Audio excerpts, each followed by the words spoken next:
You're listening to the Fan Club Podcast, where two polar opposites experience each other's fandoms for the very first time. Hey everybody, and welcome to episode 17 of the Fan Club Podcast. My name is Sarah. This is Matthew. And we just recorded for 5 whole minutes without recording. We just had a really interesting conversation, and then we just full on didn't check if our microphone was actually recording the sound, so... Yep. It's been one of those days. Okay, so that's take 2.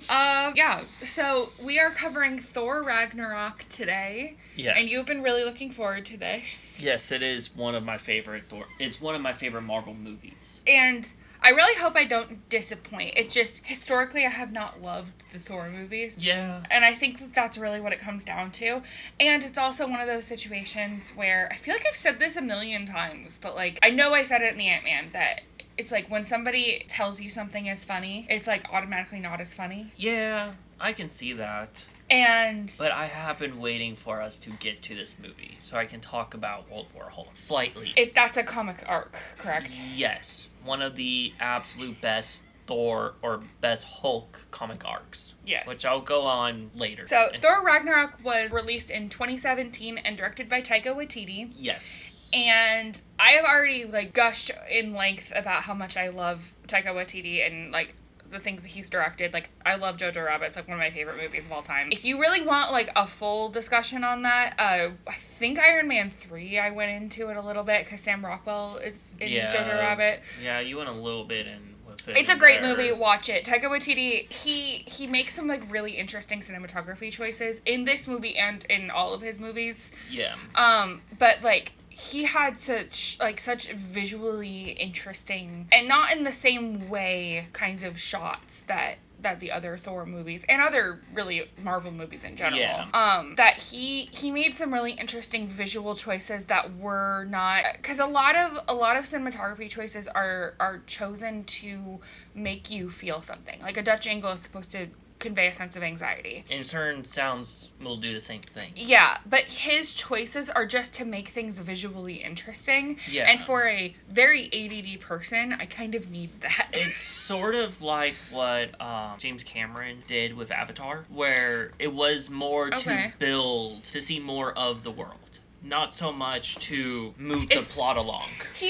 Every film needs establishing shots because you need to know, where you are. Yeah, but there's some movies that will, like Thor 1, where it was Dutch angles to make you feel anxious. But, anxiety, and then this one was more to show the layout. Yeah, but every film needs establishing shots. I mean, if a film is shot in New York or something like that, a lot of the times you need Statue of Liberty or a lot of these films have these Brooklyn Bridge or Staten Island or whatever. A lot of these films have that classic drone shot of Central Park, and it didn't feel generic to me. These establishing shots. Where it didn't need establishing shots, but it helped build the area. Well, and we'll get into it. I made multiple notes about some of the shots, but even to establish what building we're in, what room we're in, the establishing shots of that particular scene are so interesting, and they're introducing, okay, this character's going to be in this scene, and we're in this room, and we're going to have this conversation. Yes. And it was just very interesting looking, and I really like the way that Taika Waititi makes these choices so deliberately that it doesn't feel forced. Yeah, and it doesn't feel like every other movie you've ever seen. Yeah. Even within the same franchise. And that's kind of why I have liked exploring all of these different directors, is because everybody has their different style. And this movie has such a different vibe from all of the others. Because I think this is the longest... So far? No, not longest in length. Longest that we've seen a individual hero from their last movie.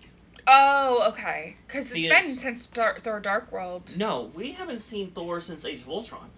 That's right. Sorry. Yeah. Age of Ultron was 2 years ago. So we haven't seen Thor really in 2 years. Yeah. While Captain America we saw in Civil War and a little bit in Homecoming, I guess. In Homecoming. But we didn't see Thor since the end of Phase 2, and we're almost at the end of Phase 3. Yeah. So it's been 6 movies since we've seen Thor. Yeah. Which, when Iron Man was almost every other movie Iron Man was in. Yeah, I'm not gonna lie. Or even talked about. I kind of got sick of hearing about Tony Stark for a while. There's not really, at one point there wasn't really much new to say about him. We do have the Thor one shot, the Team Daryl shorts. Yeah, those are. Oh, there's one more I need to show you. It's Daryl with Grandmaster. Okay. I've seen the first 2 Team Daryl, and obviously they don't really have much. It's more of like Thor's just making fun of the Avengers for not inviting him into Civil War. Mm-hmm. Is what it is. So the movie opens with Thor in a cage in, what's his name, Surtur's. And at first I thought he was breaking the fourth wall because he was talking directly to the camera. Yeah. But really he's talking to the skeleton that's in his cage. Yeah. So he has been searching for the Infinity Stone. Yeah. Because of his vision that he had in Age of Ultron. Mm-hmm. Because he saw 4 Infinity Stones. Yeah. Which is the only 4 at that time that we knew. And what are the Infinity Stones? Do you remember and who currently has them? Space is in Asgard. Correct. Or what is Space's true name? The Tesseract. Okay. And what color? It's blue. Okay. Time is the Amagato. Arimago. Whatever. And it's with Doctor Strange. And it's green. Okay. What's the yellow one? I love how I'm going in order of the... No, you already went out of order. the space, time, soul, mind, power, and reality. Fine. What is the yellow one? Yellow is the Mind Stone, and it's on top of Vision's head. Okay. What is the red one? Is the Reality Stone. And who has it? I don't remember. The Collector. Okay, yeah.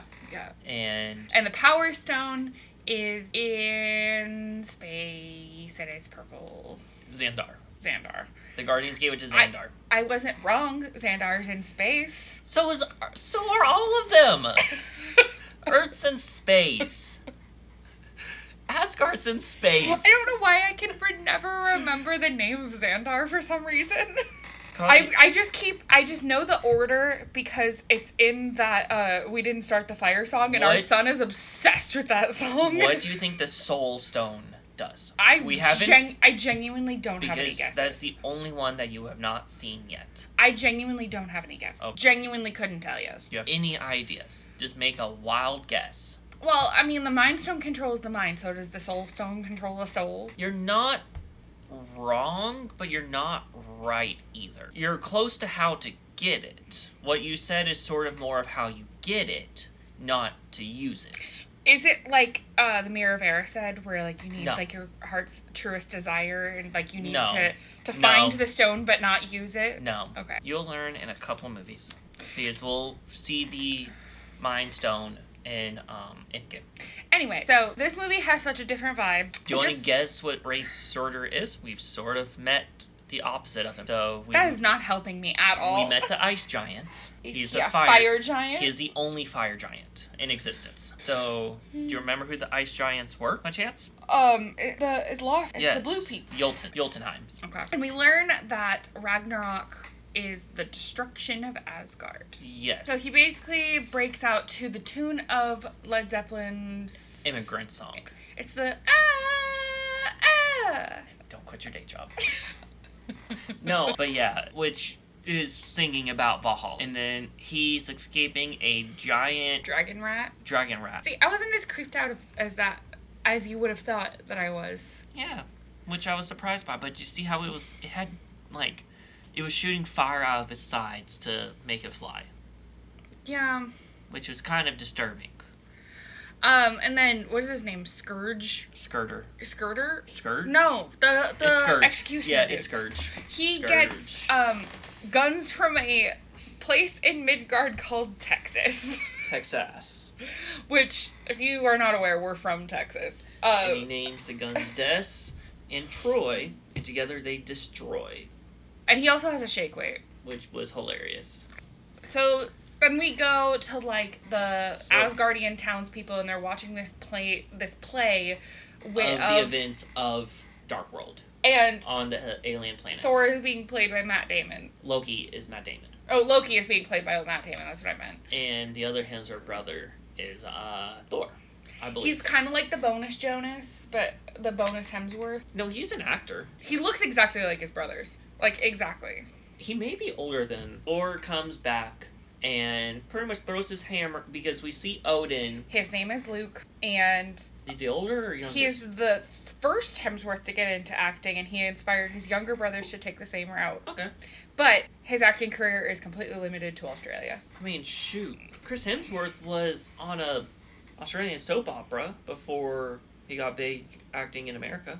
We see Odin just relaxing in his pajama robes. Thor calls it a bathrobe. Bathrobe. And Matthew seemed to look at me like Odin being Loki in disguise was a big shock. I'm like, we knew this. You weren't supposed to know. We knew this at the end of Dark World. No, we didn't. Yes, we did. We literally talked about it. I forgot. Oh, I just realized this episode comes out 2 days before my birthday. So that's fun. Oh, yeah. Happy Labor Day? Yeah, Labor Day. Have a happy Labor Day? I don't know. But, Loki takes Thor over to, where Odin was. Which is Norway. No. No. The retirement home. Oh. That was being destroyed. Yeah, they're on Earth. They're in New York. Odin and Loki are bickering, sort of. Or Thor and Loki are bantering because the retirement home that Loki put Odin in is being destroyed. And then you see a circle form around Loki's feet, and he disappears. Yeah. And a note is left for Thor that says, "Come to this address," and it's Doctor Strange's sanctum. It's the sacred sanctum. And then Thor's head, pushing the note, thinking that it's Loki in disguise. And so he goes to the sanctum. Yeah. And he meets with... It's the end credit sequence from Doctor Strange, right? Yes. It's not exactly the end scene credit, but it's similar. And then they go to Norway, and... he also disguises Mew Mew as an umbrella. Close to comic accurate, because in the comics... It kind of reminds me of Hagrid a little bit. No, but in the comics, do you remember what the name was that the scientist dude called Thor to get him out of the S.H.I.E.L.D. jail? No. Dr. Blake Donald, which is Thor's fake name. Oh, okay. When he's on Earth, when he's in disguise, he's a doctor. Got it, okay. Which, he always had his umbrella with him when he was a doctor. Yeah, they have this scene with Odin, and he basically has this classic deathbed confession about, I have a secret child. That is older than both of you, by a lot. Which I'm and we're sure that Loki is the adopted one, because Hela and Loki look exactly the same. Yeah. But yeah, we get introduced to Hela, who Matthew said gave him big Shigo vibes, and I am, really... I think it's the color scheme. It's the color scheme for sure. Yeah, it's the color scheme. But, And, the jet black, the longer jet black hair. She also has just a Shigo vibe to her. Yeah. I mean, she is... You remember what she's the goddess of? Death. And Odin dies. Which, in Norse mythology, Hel is named after her because she's the ruler of Hell. So she's Hades. There's a lot more to unpack with that. Because she's Hades. The simple Thor answer... Zeus. So the simple answer... Is Loki Poseidon then? The simple answer is sure. That she is Hades. But there in Greek mythology, there's someone else who... Hades runs Hell. He's the god of Hell. He's not the god of death. In Greek mythology, there is a god of death. He's the god of the underworld. Yeah. But he reminds me, Hela reminds me a lot of Hades in the sense that, she has the big dog, and he has Cerberus, and, obviously there's differences, but they just remind me of each other a little bit. At least, Hercules, Disney's Hercules, yeah. Hades. No, yeah, but she's less sarcastic than he is. And she's played by Cate Blanchett, who is a goddamn legend. Another Lord of the Rings hero. We've had 3 Lord of the Rings heroes, or 3 people from Lord of the Rings, that were villains in Marvel. Red Skull. Okay. Was in Lord of the Rings. I've seen the first movie once. I've seen we finished. Yeah, but I've seen parts of it. Yeah. But, like, I've only seen it entirely, like, once. What's his name? Gollum. Oh, the guy who played, Caesar. Yes. Yeah, I can't think of his name off the top of my head. He was Gollum in Lord of the Rings. Andy Serkis. Serkis, yeah. Andy Serkis and now Cate Blanchett. Mm-hmm. We're all... I love Cate Blanchett. I think she plays an incredible villain. Mm. And, like, I know this isn't the first role that people think of, but the live-action Cinderella, where she plays the evil stepmother, she is incredible. Which one? There's been 15. The one with Lily James. Okay. I mean, there have been 15 live-action The one with Lily James that's directed by Kenneth Branagh with the big blue dress. Oh, the new one. The newest one. The one in 2015. But she's the evil stepmother in that. And that... I don't think they've made another one since then. She is incredible as, like, the manipulative villain archetype. Yeah. Mm-hmm. She is so good. And, like, it's to the point where, like, you almost sympathize with her because she's that good at manipulating you. I don't sympathize with her in this one. No, but she has that, like, air about her. The vibe. Yeah. And she destroys Mew Mew. She destroys Mjolnir. Which, it didn't really occur to me until... Because I have intentionally not watched any trailer for Love and Thunder. I've intentionally avoided it. But, like, I do know that there are a lot of promo images of Mew Mew, like, cracked. Yeah. And that makes a lot more sense now. It was made from the center of a dying star. It's supposed to not be breakable. Which just illustrates her powers. And she was out of hell for a couple seconds before she destroyed it. Just in those couple seconds, she literally destroyed one of the most powerful Asgardian weapons, if not the most powerful, besides the Bifrost. Mm-hmm. Which, that's the only weapon that can open up the Bifrost itself. And she stopped it in its tracks. Just full on, where it couldn't go back to Thor. Mm-hmm. Like, just a full-on death grip. So we go to what we now know is Sakaar. Yeah, so we see them teleporting through the Bifrost. Yes. And they get thrown out of the Bifrost. Mm-hmm. Literally, and like Loki seconds apart from each other. Yeah, Loki gets sent out seconds before, and we later figure out he's been there for weeks. Yeah, he landed somewhere else. They never said where he landed, but he had to land somewhere else. And so we get introduced to Tessa Thompson's character, which I still don't know what her character's name is. It's just Valkyrie. It's just Valkyrie? Just Valkyrie. That's what I refer to her in my notes as. But Tessa Thompson, like, she's well known, but, like, I know her as, she's in the second season of Westworld. She's in the second and third.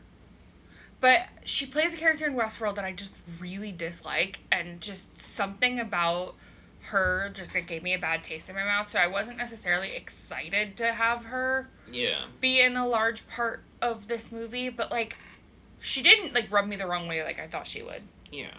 Like, she was a big part in the movie, but she wasn't a big part either. She didn't make like movie altering choices. She just was there. Yeah. She didn't move the plot along. She was just there. She did at the end. Yeah. But not a whole chunk of it. But we learned that the planet is called Sakaar. So, in World War Hulk, the Illuminati, which was made up of... The Illuminati? Yes. As in that Illuminati? No, not that Illuminati. Illuminati? No, not them. It was a group made by the smartest heroes, which was Doctor Strange, Reed Richards, Professor X, and Tony Stark. Sent Hulk to... They kicked Hulk out of Earth. They tricked him. They were going to send... He was too destructive. They were going to send him to a peaceful planet that had no living creatures on it, where he could You're talking about the comics right now, right? Yes. Okay. The World War Hulk comic. Okay. Where... That's what I thought you were talking about, but I got lost. Where he could go and destroy a planet without hurting anyone. It goes off course, and it goes to Sakaar. And he becomes the king of Sakaar when he... And this is your, like... favorite comic arc. Okay. Of all time. Yes. Not just Hulk, just of all time. Besides Deadpool Kills Marvel Universe. That one I really enjoy. But World War Hulk is really, really good. If you like comics, I would definitely recommend reading it. Just because you see the, not mistrust of Hulk, what happens to Hulk, but the arrogance of everyone else, how they treat him. So we meet Jeff Goldblum. Yes, and I love Jeff Goldblum. I mean, he's in a million things. Jurassic Park, The Fly. He plays one of Rachel's dads in Glee.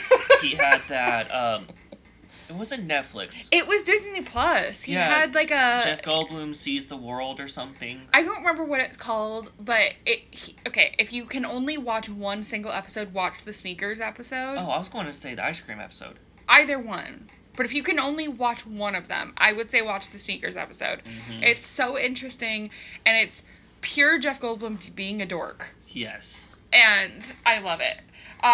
Basically, he has this big competition about, like, these... It's called the Contest of Champions. It's basically the Hunger Games. No, it's not. The Hunger Games is for food and... No. Just yes. The spectacle of watching people beat the crap out of each other. I would say it's more like the gladiator role, or like... But the Hunger Games are inspired by the gladiators.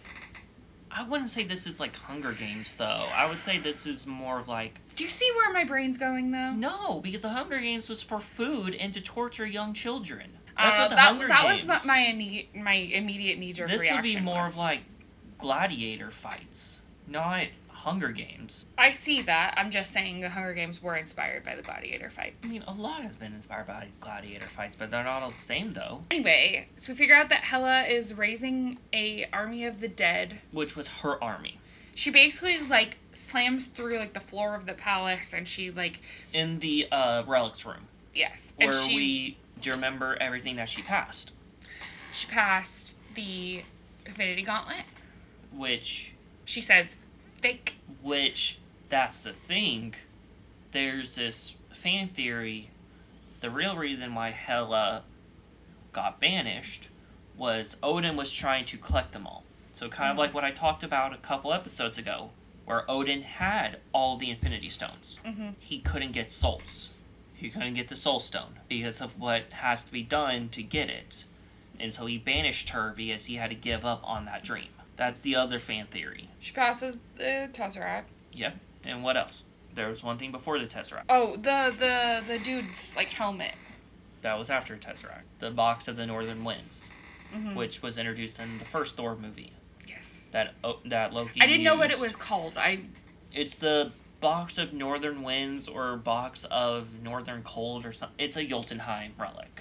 I didn't know what it was called. I made, like, a mental note of it, but I didn't know what to call it. It was used by Loki in the first Thor. There's a line about Thor having an intimate relationship with his hammer. He's had that hammer since he was, like, 300 years old. He's had that hammer. Oh, just a baby. And he's 1,500 years old. I mean, think about it. If you had, let's say, a stuffed animal from when you were a baby, and it got ripped up in front of you, No, I know. Yeah, it's the same thing.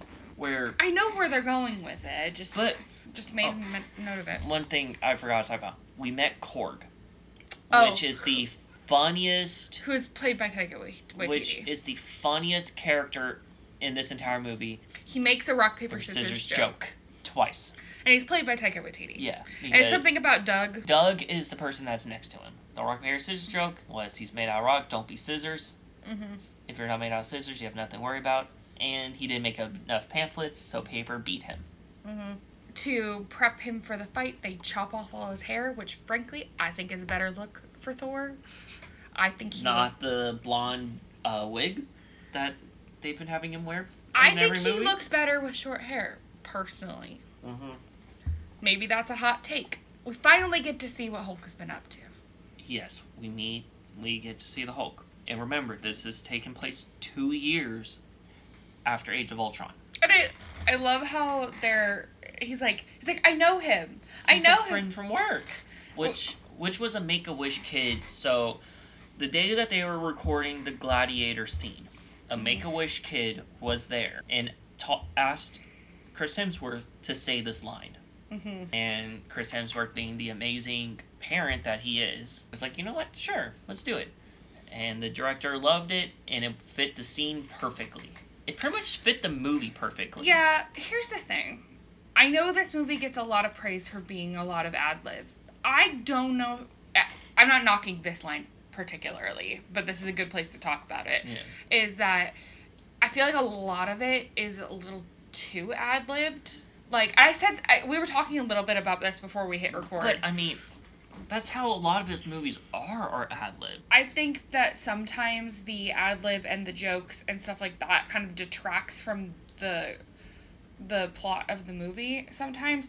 I don't hate it always. It just, sometimes I just think we're concentrating too much on being funny and not enough on what's going on. But, I mean, this movie was more to reintroduce Hulk and Thor after being gone for, no one talked about Hulk since Age of Ultron. I think really what it boils down to is, I think because people love the humor in this movie specifically, it had a lot to live up to because me. It was if I went into this movie not knowing it was funny, I would find it a lot funnier. Yeah.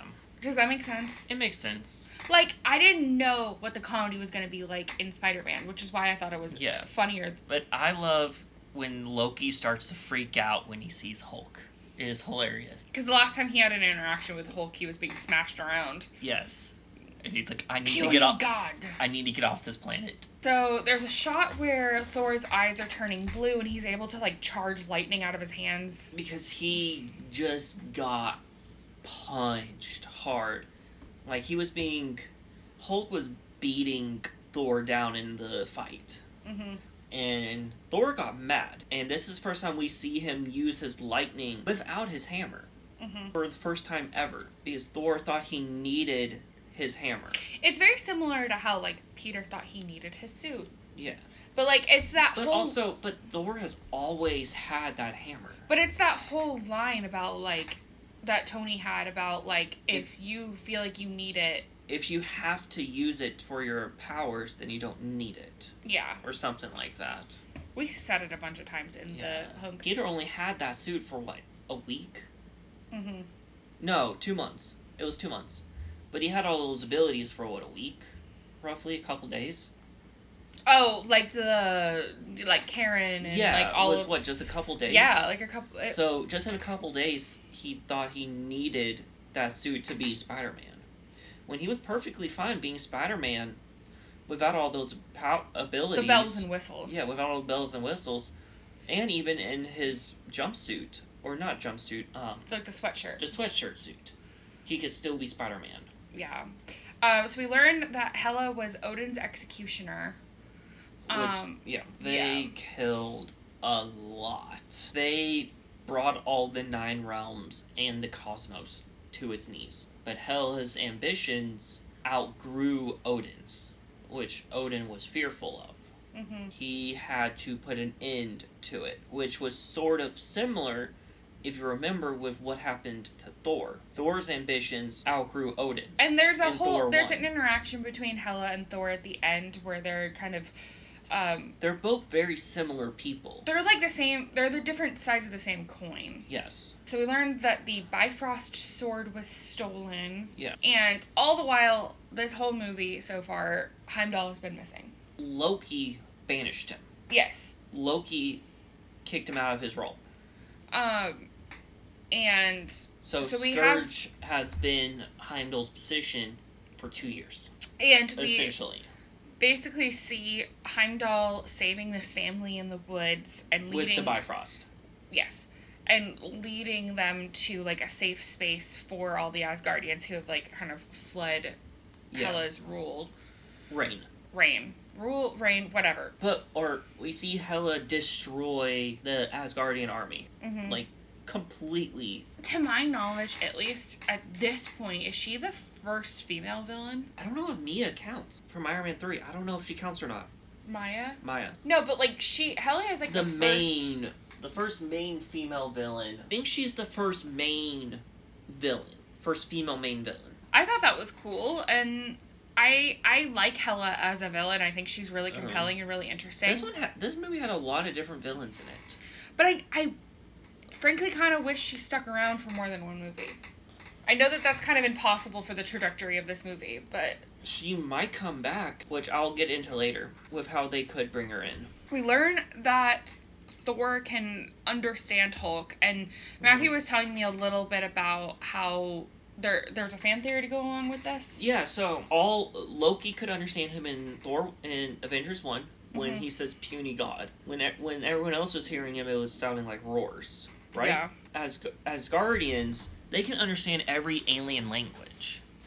Because the Joltons speak their own language, Surtur speaks their own language, the dwarves speak their own language, the elves, the dark elves, light elves speak their own languages.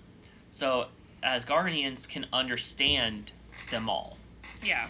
Which is the fan theory with why he could understand why Thor and Valkyrie could have full conversations with Hulk. Yes.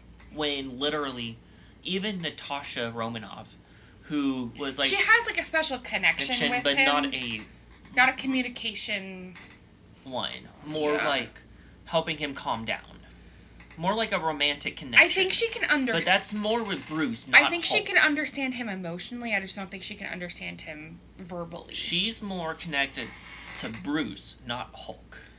Yeah, and her way of communicating is communicating to Bruce. Yes. While Thor, Valkyrie, and Loki can all have full conversations with Hulk. Yes. If that makes sense. Which makes sense why Valkyrie is like, I feel like I know you. Because she knew him as Hulk. No, I know, but she... But that's the thing. If she can communicate with him... But that's the thing. Bruce doesn't remember what Hulk does, and Hulk doesn't remember what Bruce does. Yeah, I know. Even though it's the same brain, it's... So basically we figure out that Thor can kind of communicate with Heimdall. Like, they can kind of...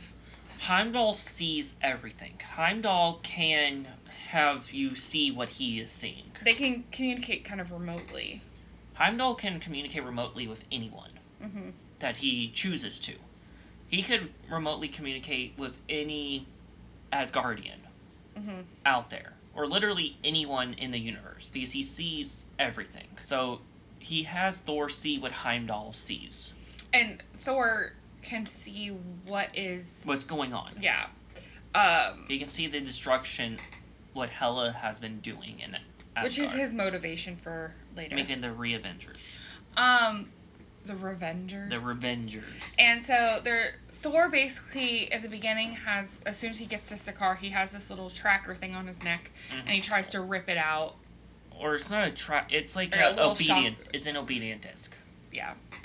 And we figure out Valkyrie is an alcoholic, which we learn a little bit about in a minute. I would say whatever is stronger than alcoholic. But we understand kind of why, because the girlfriend has a lot of trauma. She should technically go up for treason, but whatever. Thor breaks out of a window to find the Quinjet. Yeah, so Hulk and him are talking. Hulk realizes that he's been here for 2 years. And they have an argument, calling each other bad friend. How Thor is water. Thor makes him sad. Yeah. Where Hulk is raging fire and Thor is water.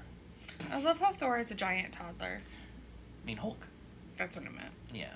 I mean, he is an 8, 9 foot, 10 foot tall... green toddler? Yes. He's so cute. Hulk shows Thor where the Quinjet is. And Thor's, like, trying to get into the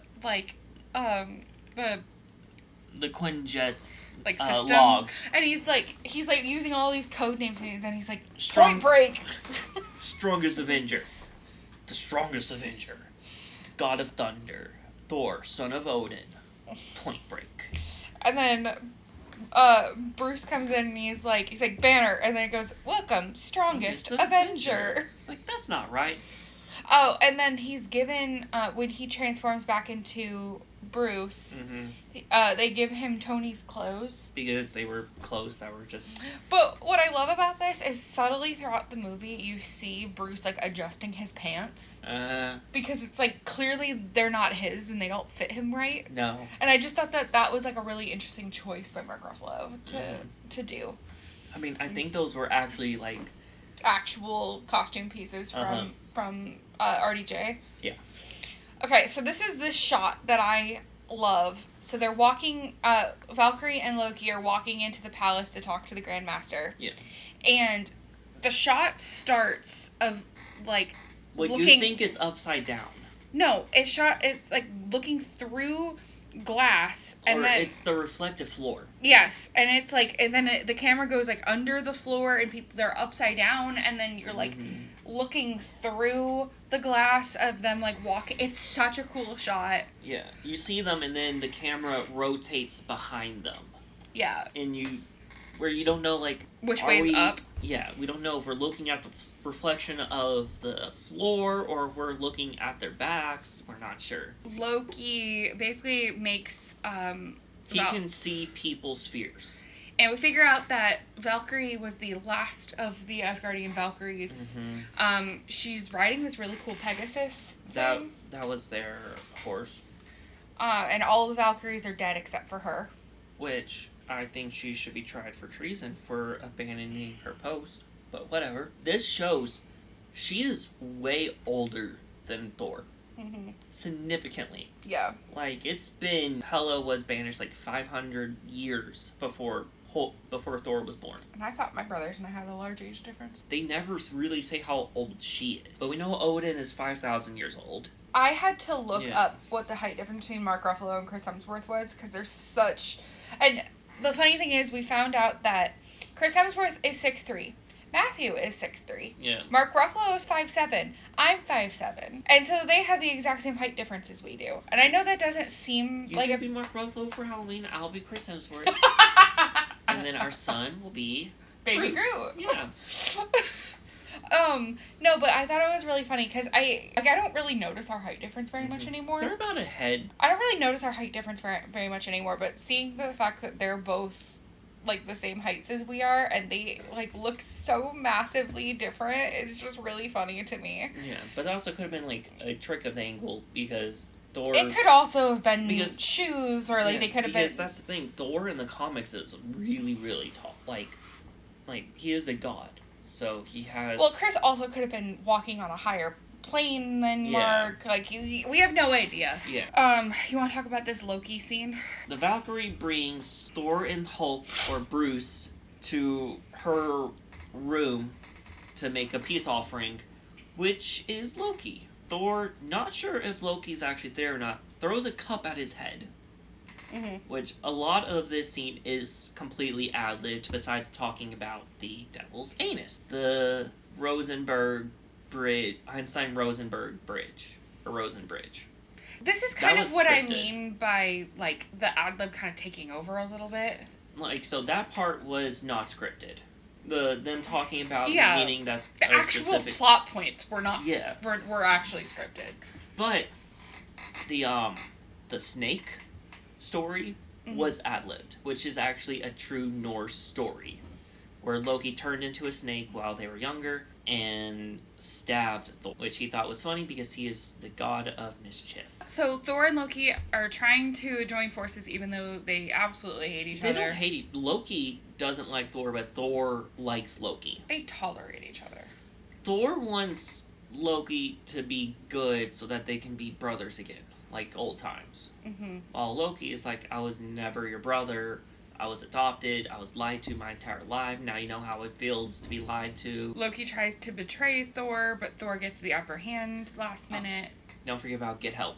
I don't want to do Get Help. It's funny though. We're not doing Get Help. But Get Help is Loki's least favorite thing that Thor makes. It's humiliating. It's funny. It works.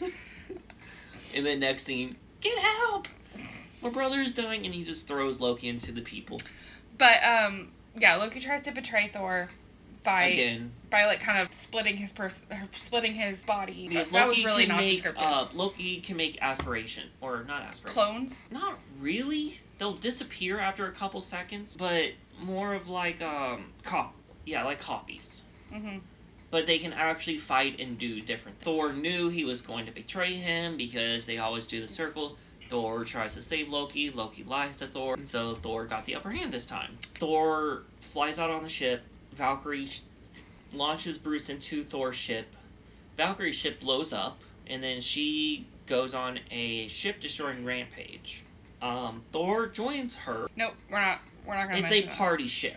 Let's just call it a party ship. It's a party ship. And they're going through the devil's anus, which seems like a very odd thing to call it, but okay. Though, Yeah. Do you remember why Thor chose that one? I don't know. Because Heimdall saw Sakaar and said, you need to go through the big hole. The big hole. Mm-hmm. Which means otherwise it would have taken them about 18 months. And I don't know if you caught it or not, but they would have had to go by Xandar. Mm-hmm. To refuel. Mm-hmm. Which would have brought in the Guardians of the Galaxy. Thor has... they get onto Asgard. Yeah. They get to Asgard, I should say. Thor goes to the throne and draws Hela. Yeah. And they have like a little tiff, a little battle. And which basically results in Thor getting blinded in one eye. Yeah. Where Thor, in her... kind of like what you were saying earlier, they're two sides of the same coin. Mm-hmm. They both were ambitious. Hela wanted to take over, kill everyone, while Thor wanted to destroy the giants. Thor's a Gryffindor. I don't know. I would have said more of like... Gryffindors and Slytherins are two sides of the same coin. Yeah, Hela is Slytherin, through and through. I mean, her color scheme says so. No, You can only wear green if you're a Slytherin. Hulk is fighting the giant dog. Hulk jumps out of the ship. Oh, basically also, we forgot to touch on it, but Bruce is worried that if he turns back into Hulk, he won't go back. Yeah, because he was Hulk for 2 years. Mm-hmm. It could have been a lot longer for Hulk, because time is different there. The Grand Master is millions of years old. Mm-hmm. He's just as old as the Collector. He doesn't look like it, because time is different on Sakaar. Mm-hmm.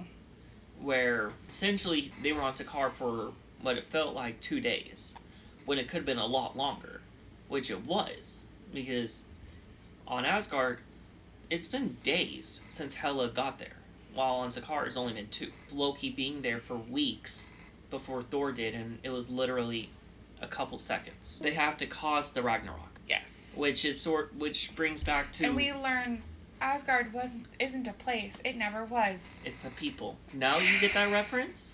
I mean, yes, I don't fully grasp it, though. That's the thing. Asgard, it's the people that make up the place. The place. So, I mean, when Asgardians first came to be, they chose that to be their home. Mm-hmm. Thor doesn't need his hammer. No. So his hammer was actually weakening him, where it wouldn't let him get to his full potential, because again, Odin was afraid if Thor had too much power, he would end up like Hela. Because Thor was very ambitious, and which is why Odin banished him. And he basically can charge lightning through his body. Yeah, and shoot and hit people with it. And there's a shot of him landing on the Rainbow Bridge, and he's it's like a big old wide shot of him landing on the Rainbow Bridge, and it's really, really cool.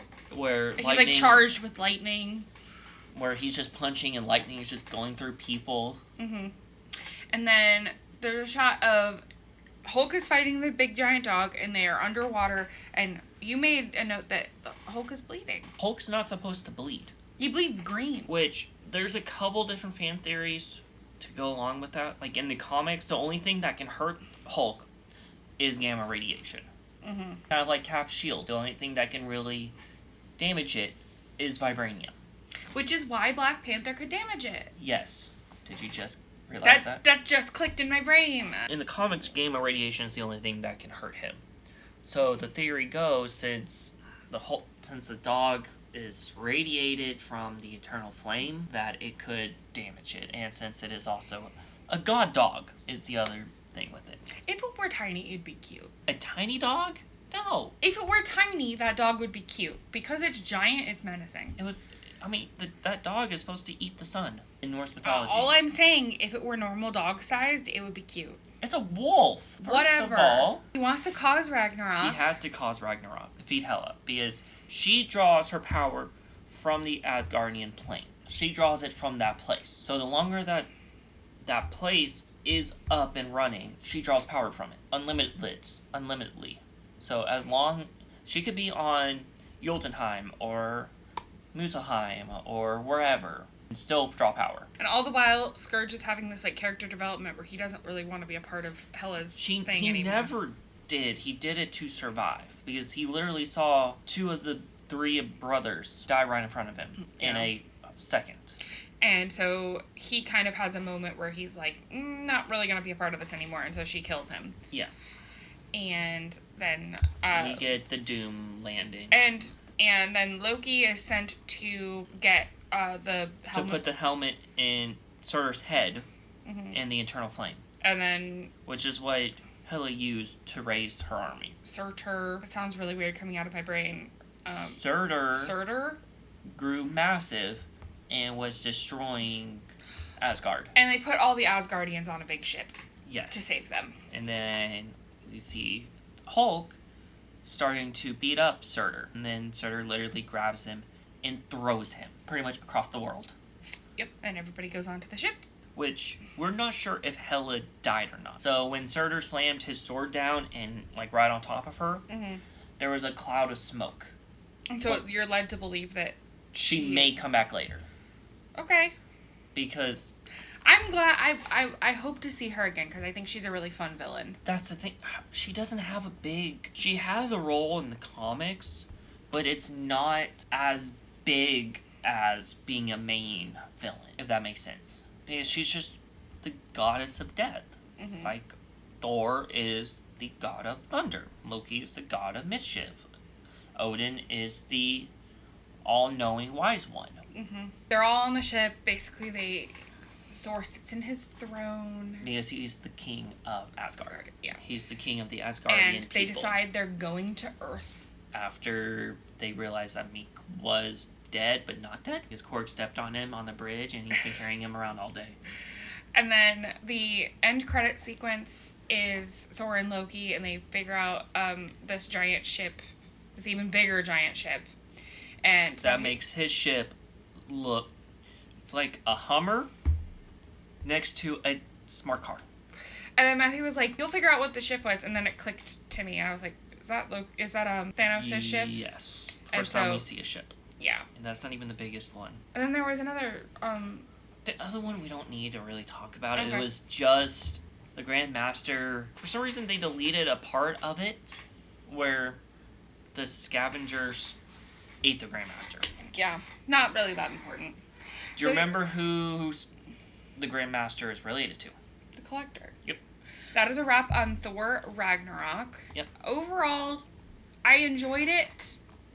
I don't know if I would be revisited. This wouldn't be on the top of my list to revisit. I'm not a big fan of the Thor movies, to be completely honest. I'm not a fan of Thor 1 or 2, but I do like Ragnarok just because it's such a different vibe. There's only one other Marvel movie that is classified more as a comedy. Homecoming does have its comic reliefs in it. What's the other comedy? Ant-Man. Okay. Because of Paul Rudd. I was gonna guess that, but I didn't want to be wrong. But I mean, all the other Marvel movies have been very, very serious tones. Like Age of Ultron was Tony made a mistake.